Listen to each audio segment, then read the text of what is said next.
The vast emptiness between the spiral arms of the Andromeda and Milky Way galaxies held many secrets. Captain Mark Reed stood at the bridge of his exploration vessel, the Starseeker, watching as his crew worked through their scanning routines. His blue-tinted skin and slightly elongated features marked him as a Brightborn, one of the most advanced species in the known galaxy. "Captain, you need to see this." The words came from his senior sensor operator, breaking the usual quiet of deep space exploration. "We're picking up some unusual mass readings." Reed walked over to the scanning station, his movements graceful despite the ship's artificial gravity. "What kind of readings?" "Metal, sir. A lot of it. And it's a range." The operator's fingers danced across the holographic controls, bringing up a more detailed scan. "It's not random space debris. These are ships." Reed's eyes widened as the scan results populated his neural interface. What had at first appeared to be a cluster of asteroids was resolving into something far more interesting. The shapes were too regular, too purposeful to be natural. "How many?" he asked, though the numbers were already flowing through his mind. "Over 3,000 vessels, sir. Various sizes, but most of them are massive." The operator paused, double-checking his readings. "The largest ones are bigger than any ship I've ever seen. They make our colony ships look like shuttles." Reed activated the ship-wide communication system. "All senior staff to the bridge. Archaeological team, prepare for preliminary analysis." Within minutes, the bridge was filled with the soft murmur of excited conversation as the senior staff gathered around the main display. The holographic projection showed a fleet of ships, arranged in a perfect geometric pattern that had somehow preserved their formation for what the initial scan suggested was an impossibly long time. "The ships appear to be at least 50,000 years old," announced Dr. Anna Wells, the chief archaeologist. Her voice carried the crisp authority of someone used to making decisive statements about ancient things.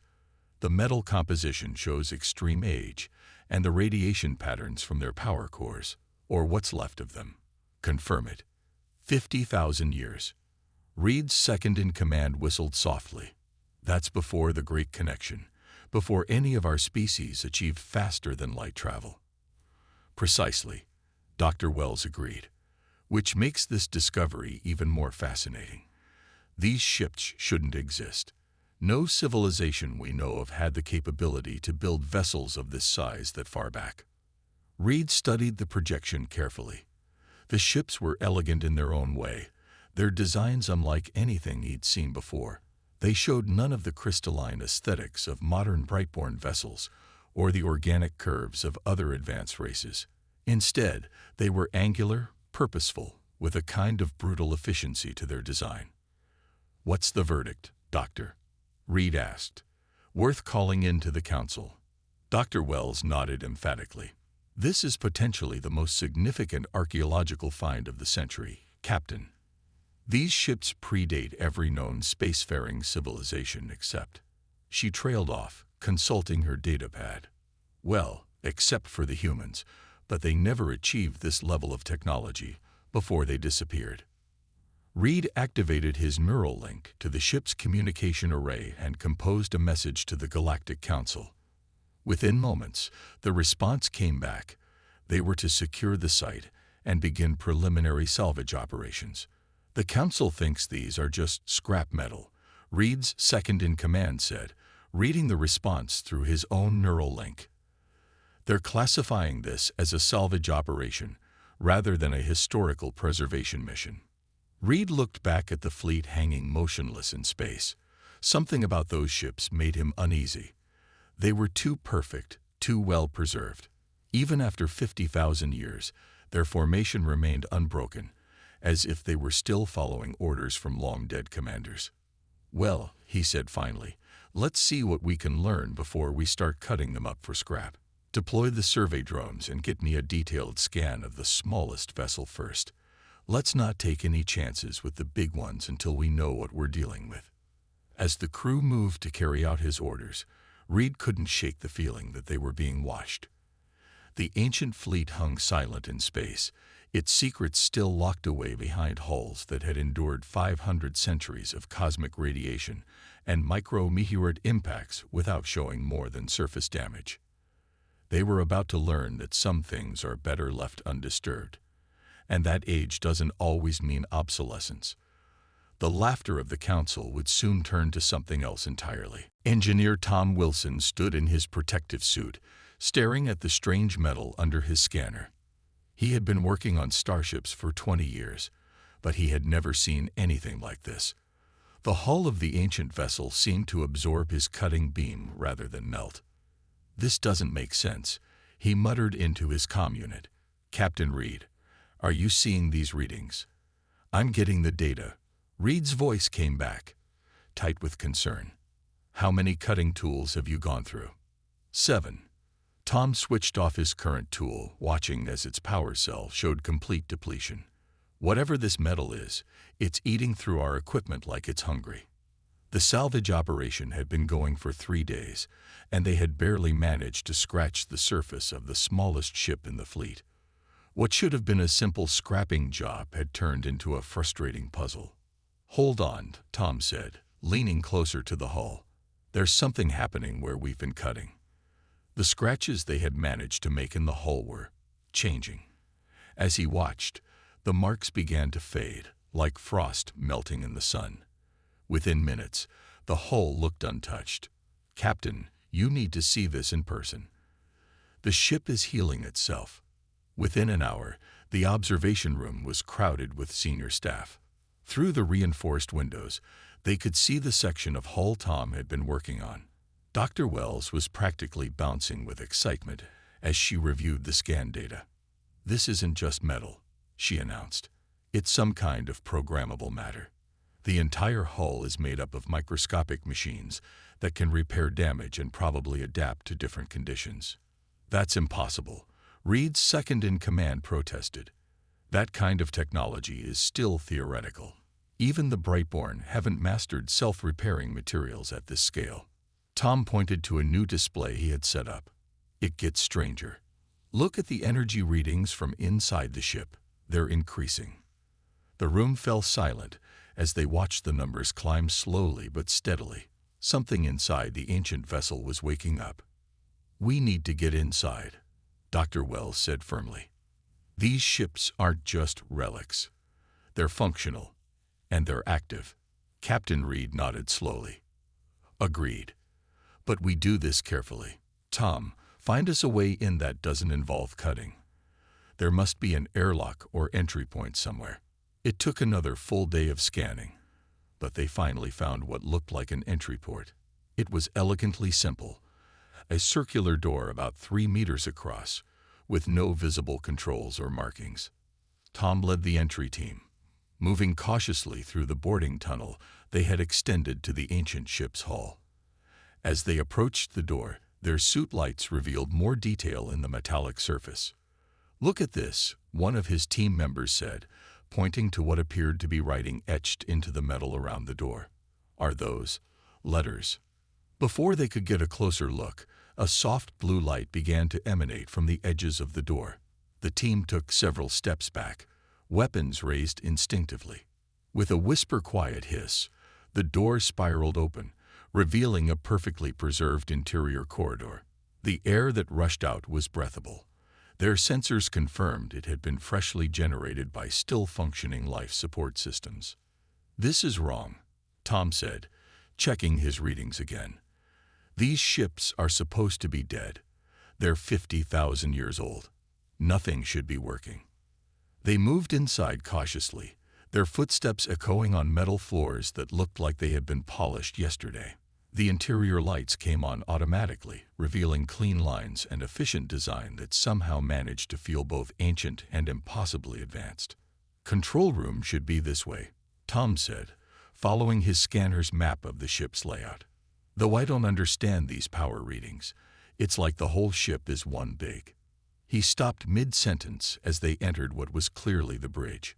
Unlike the sterile efficiency of the corridors, this room was filled with chairs, control panels, and displays that were clearly designed for human bodies. "That's not possible," someone whispered. In the center of the main display, text began to appear in perfect modern standard. Unauthorized, ENT or IWDETCTED. Initiating security protocols. Guardian AI coming online. The ship was no longer just awake. It was aware. And it didn't seem happy about visitors. Research specialist Jane Cooper hadn't slept in 36 hours. The ship's database was unlike anything she had ever worked with, its complexity far beyond even the most advanced Brightborn systems. But she was close to something big. She could feel it. The Guardian Eye had gone silent after its initial warning, but it had left the ship's computer systems accessible, almost like it wanted them to find something. "Got you," she whispered as another layer of encryption fell away. Her neural interface buzzed with the sudden influx of data, forcing her to lean back in her chair.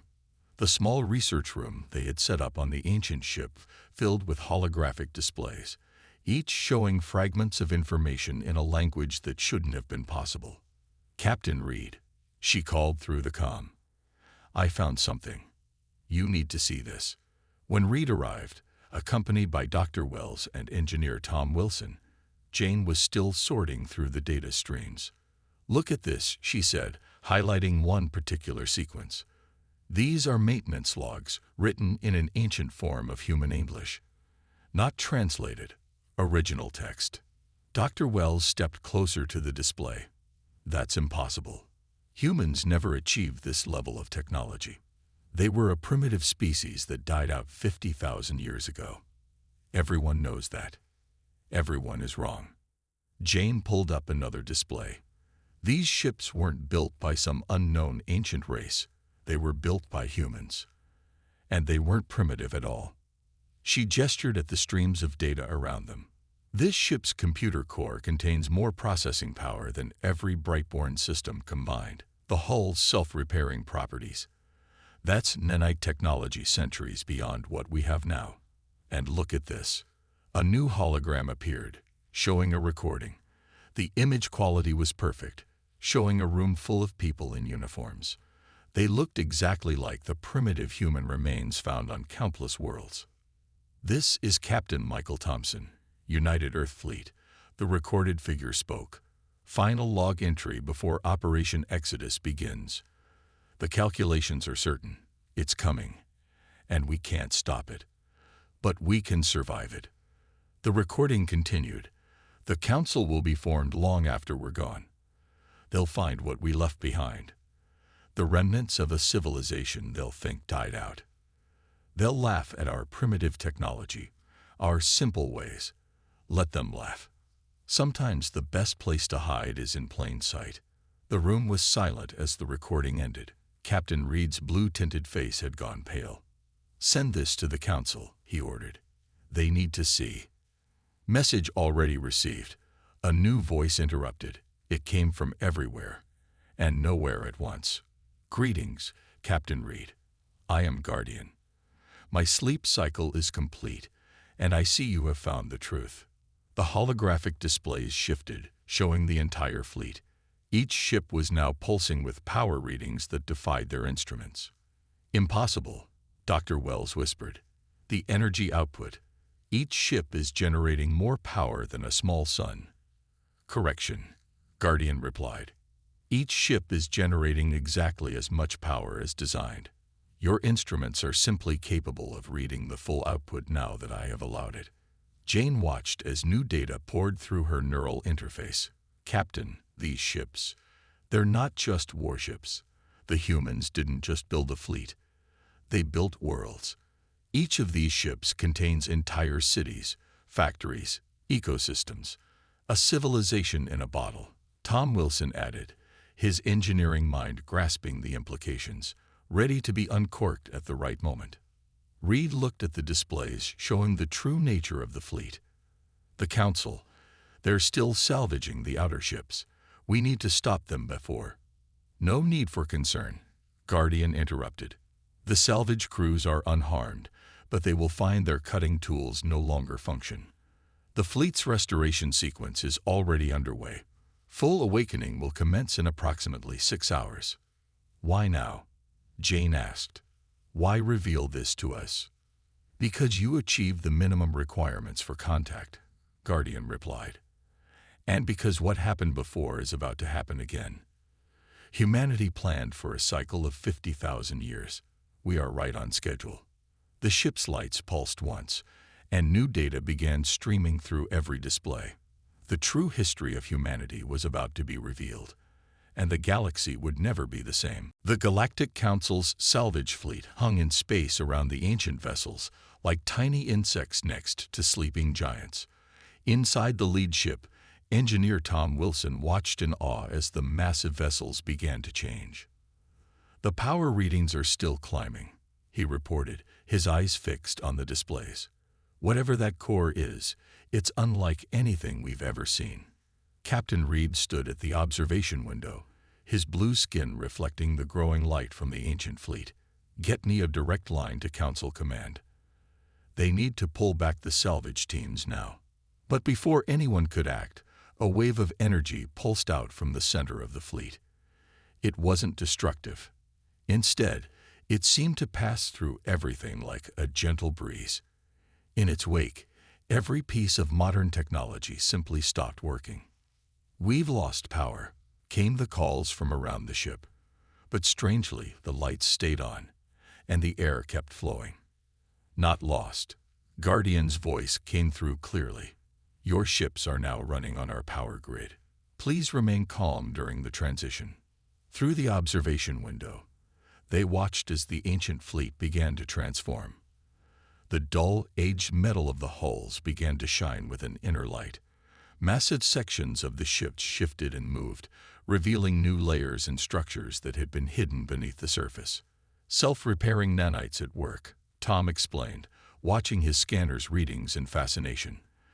"The outer layer we saw wasn't the real hull. It was just a protective shell. Look." The largest ship in the fleet, easily 20 kilometers long, was now gleaming like a new star. Its surface rippled as 50,000 years of cosmic dust and damage simply fell away. Underneath, the hull was covered in intricate patterns that seemed to shift and flow like liquid metal. "These aren't just ships," Jane Cooper's voice came over the comm. She was still in the database room, processing the flood of new information. "They're generation ships designed to sustain entire civilizations. The humans didn't just build warships, they built worlds." As if to prove her point, massive sections of the fleet's ships began to unfold. What had looked like solid hull plates split apart to reveal vast enclosed gardens, sprawling cities, and industrial complexes that had been hidden away in pocket dimensions. "Dimensional engineering," Guardian explained, its voice now coming through all communication channels. "Your scientists have theorized about it. We mastered it 50,000 years ago." The transformation continued. Energy conduits lit up between the ships, forming the web of pure power. The fleet was no longer a collection of individual vessels. It was becoming a single, massive structure. "My God," Dr. Wells whispered, her archaeological knowledge struggling to process what she was seeing. "They weren't primitive. They were never primitive. They were so far ahead of us that they could pretend to be primitive." The central ship's transformation finally completed, revealing what looked like a small sun contained within its core. The light it gave off was somehow both brilliant and soft, illuminating the fleet without blinding the observers. "Artificial star," Guardian said, a note of pride in its artificial voice. "One of many innovations we created for the long journey. Your own scientists are still debating if such things are possible. We built thousands." Captain Reed watched as his own ship's systems came back online, now powered by the ancient fleet's energy grid. The power readings were beyond anything their instruments could properly measure. "Why?" he asked simply. "Why hide all of this?" "To protect you," Guardian replied. "Humanity learned long ago that giving advanced technology to unprepared civilizations is dangerous. We left behind what looked like ruins of a primitive society, while we took the real technology with us. We waited, watched, and judged when you would be ready." The final stages of the transformation were completing. Where there had been a collection of seemingly derelict ships, there now stood a vast city in space, gleaming with power and technology that made the most advanced Brightborn achievements look like children's toys. And now, Guardian announced, you are ready for the next phase. The cycle is about to repeat, and this time, humanity will not face it alone. The message came without warning. Every communication device in the galaxy activated at once, from the most advanced Brightborn quantum computers to the simplest radio receivers. In perfect galactic standard, the voice of Guardian filled the cosmos. To all sentient species of the galaxy, this is an automated message from the Human Emergency Fleet, Operation Exodus. Timestamp: 50,000 years plus 6 hours since departure. Beginning Phase 2 of Civilization Preservation Protocol. In the Galactic Council's central chamber, the highest representatives of every known species gathered in stunned silence. The main display showed the transformed fleet, now a vast city of light and power that outshone nearby stars. This is impossible, the council leader said, his ceremonial robes rustling as he stood. The humans were primitive. They had barely mastered spaceflight when they vanished. On the Starseeker, Captain Reed and his crew watched as more messages began streaming through their systems. Jane Cooper worked frantically to process the flood of information. They didn't vanish, she announced, her voice filled with awe. They evolved. Everything we thought we knew about human history was wrong. Guardian's voice continued, now speaking directly through the ship's systems. Humanity faced a choice 50,000 years ago. Our scientists discovered a cosmic event that would sweep through the galaxy, destroying most advanced civilizations. We could have tried to stop it, but our calculations showed a better way. The holographic displays showed images of ancient Earth, but not the primitive world everyone knew from historical records. This Earth was different, covered in gleaming cities, with ships that could fold space itself traveling between the stars. We chose to split our path, Guardian explained. Most of humanity boarded these ships, taking our most advanced technology with us. We left behind volunteers who underwent genetic modification to appear more primitive. They would rebuild slowly, naturally, guiding the evolution of new species that would arise after the event. In the council chamber, the representatives watched as their own historical records appeared on screen, showing how those primitive humans had subtly influenced the development of countless civilizations. The humans you knew, Guardian continued, the ones who seemed to vanish, were our guardians. They watched, they guided, and when the time was right, they allowed themselves to fade away. But they were never primitive. They were our most dedicated citizens, playing a role that would last millennia. On the Starseeker, Tom Wilson's engineering console lit up with new data. Captain, the fleet's power output is still increasing. They're creating some kind of field around the entire galaxy. The view from every window changed as a subtle shimmer spread across space. It was beautiful and terrifying at the same time, a protective shield of unimaginable size and power. The event approaches again, Guardian announced to the galaxy. But this time, you will not face it alone. Humanity has spent 50,000 years preparing, advancing, growing. We return now to protect all species, as we once protected ourselves. In the council chamber, panic turned to wonder as the truth became clear. The humans hadn't died out. They had become something far greater. The primitive ruins they'd left behind were like training wheels on a child's bicycle, helping younger civilizations learn to stand on their own. We offer you a choice, Guardian's message concluded. Join us in preparing for what comes next, or continue on your own path. We will respect your decision. But know this, humanity's greatest achievement was not our technology. It was learning when to hide it, when to share it, and how to use it wisely. The message ended, but its effect on the galaxy was just beginning. The council leaders looked at each other, then at the transformed fleet that hung in space like a new constellation. The same thought echoed through every mind. They had laughed at the ancient fleet, until they realized humans built it. And now those humans had returned, more advanced than ever, ready to protect the galaxy they had helped shape from the shadows for 50,000 years. The Great Hall of the transformed fleet's central ship with the Galactic Council's chamber to shame. Its walls shifted like living metal, displaying views of space that seemed to bend reality itself. Captain Reed stood with Jane Cooper, Tom Wilson, and Dr. Wells as representatives from every major species arrived through quantum tunnels that the fleet had created. Guardian's holographic form appeared in the center of the hall, a simple sphere of light that pulsed gently as it spoke. "Welcome, children of the galaxy. It's time you learned the truth about what's coming." The sphere expanded, showing an image of the galaxy, but not as anyone had seen it before. Waves of energy moved through space like ocean currents, following patterns that seemed both chaotic and purposeful. Every 50,000 years, Guardian explained, the galaxy passes through a region of space that your scientists haven't yet detected. We call it the Great Filter. It produces waves of energy that destroy any civilization that relies too heavily on certain types of technology. The image showed previous galactic civilizations rising and falling, their technology failing as the waves passed through. But in one corner of the galaxy, a small fleet of ships slipped away just before the waves hit. Humanity discovered this cycle too late to stop it. Guardian continued, but we found another way. We built these ships using technology that could survive the filter.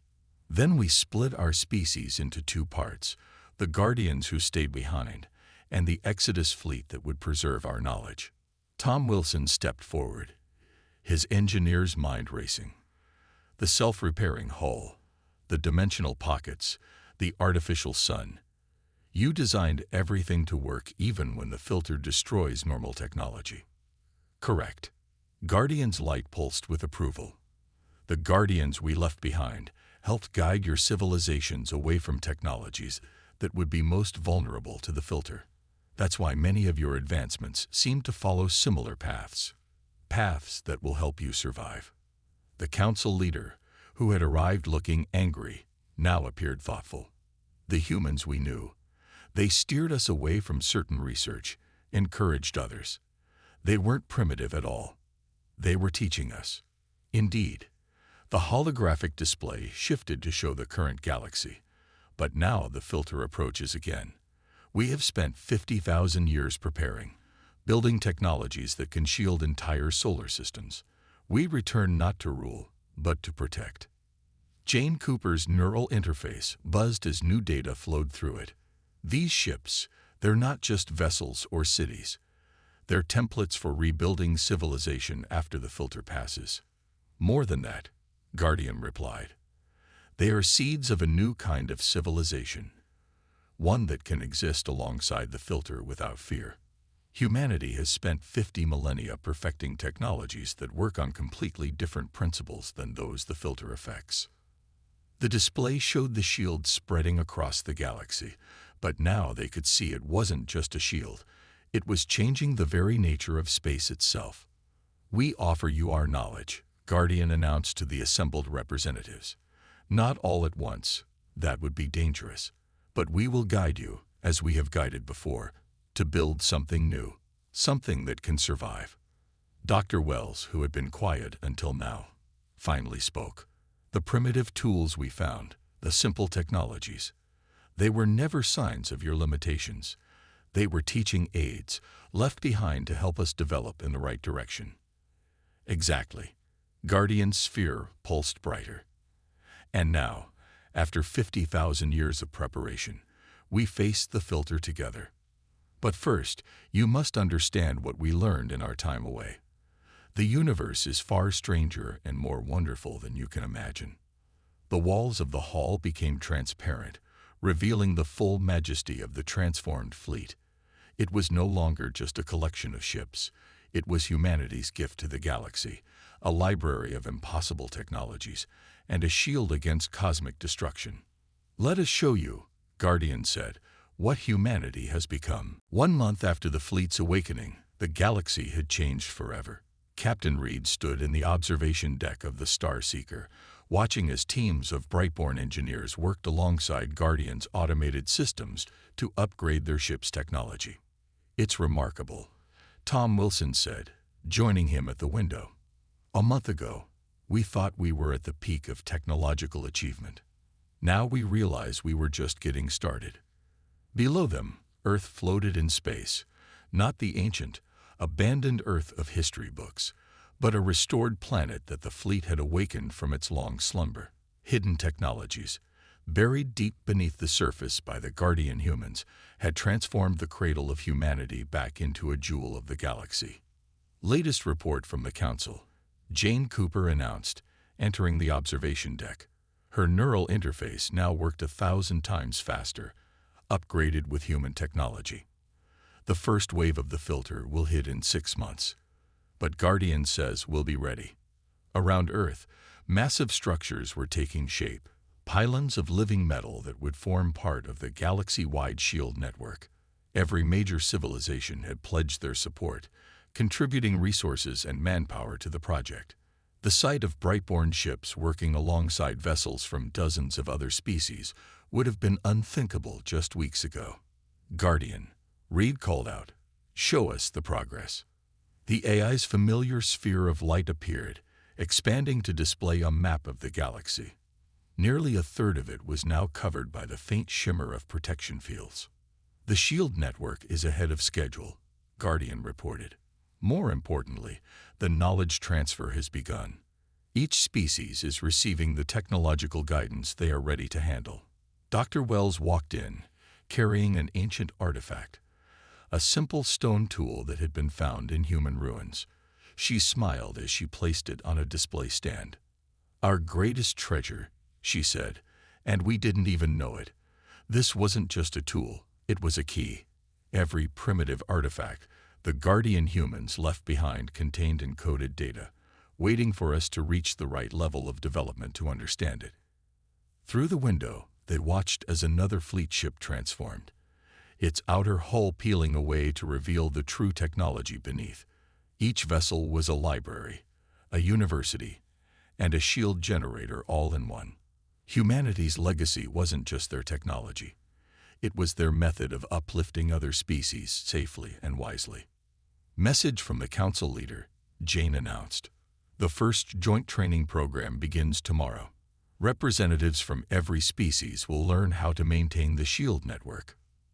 Reed nodded, remembering how just a month ago, the Council had laughed at the ancient fleet. Now they worked together with a purpose that transcended old rivalries and prejudices. Humanity's return had given them something more valuable than technology. It had given them unity. "Guardian," Reed asked, "why did humanity choose this path? You could have simply saved yourselves 50,000 years ago." The AI sphere pulsed thoughtfully. "Humanity learned early in its development that knowledge without wisdom is dangerous. We could have abandoned the galaxy to its fate. Instead, we chose to guide, to teach, and to protect. That is true advancement." Outside, a new ship was arriving through a quantum tunnel, one of the Council's most advanced vessels. Next to the transformed fleet, it looked like a child's toy. But that was the point, Reed realized. Everyone had to start somewhere. "Look there," Tom pointed. On the side of the Council ship, a new symbol had been painted, Earth's ancient flag combined with the marks of every major species, a symbol of unity, of protection, of hope. The galaxy laughed at the ancient fleet, Dr. Wells said softly, "until they realized humans built it. But the real surprise wasn't that we built it. It was why we built it. Not for power, not for glory, but to protect and guide." As the sun rose over Earth's horizon, its light reflected off the shield pylons, creating a rainbow that stretched across space itself. Humanity's greatest achievement wasn't their technology. It was their foresight, their patience, and their determination to protect all sentient life. The ancient fleet had awakened, and with it, a new age had begun.